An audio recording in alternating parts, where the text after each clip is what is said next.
Let's talk about replacing your needle. Every quilt deserves a new needle. The needle system that you should be using is 134. Those needles, you'll receive 2 packages of needles, a size 16 and 18 with your machine. There are 3 types of needles that we have. There's the ballpoint, the sharp point, and a high-speed needle. So you can use any of those 3 types of needles, and depending on the thread that you're using, that will depend on the size of needle that you'll use. So the heavier the thread, the larger the needle. Okay, let's look at the needle so you understand the concept.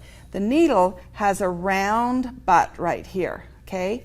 This is your normal sewing machine needle has a flat on one side. This is a round so that it helps you as you put that in, and you need to maybe just adjust your timing a little bit. You can rotate that from instead of the 6 o'clock position to maybe 5:30 or 6:30 depending on the issue you may be having. Okay, the needle has a groove down the front. This groove is to protect the thread. The thread goes down into that needle or into that groove, and the larger the groove, the larger thread that you can use. Okay, on the back of the needle, it has a scarf. This is where the hook passes by. So this needs to be in the back. As you're placing your needle in, you should see the groove right down the front. The scarf will be in the back. And then, of course, the eye of the needle, which is where the thread goes, and the tip. Though we talked about the different tips, the ballpoint tip or a sharp tip. So let's install the needle. To change the needle, to get your 2.5 Allen screwdriver.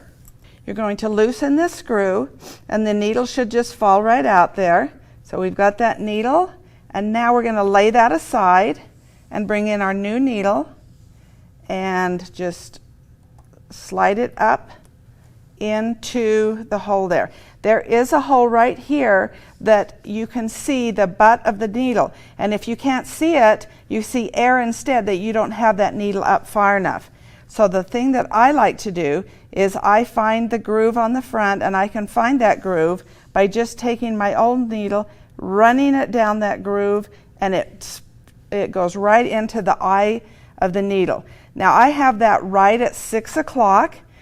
I could turn it to 5:30 or 6:30, but right now I want to put it right at 6 o'clock. That really is the best position. And I have my finger underneath the needle, pushing it up.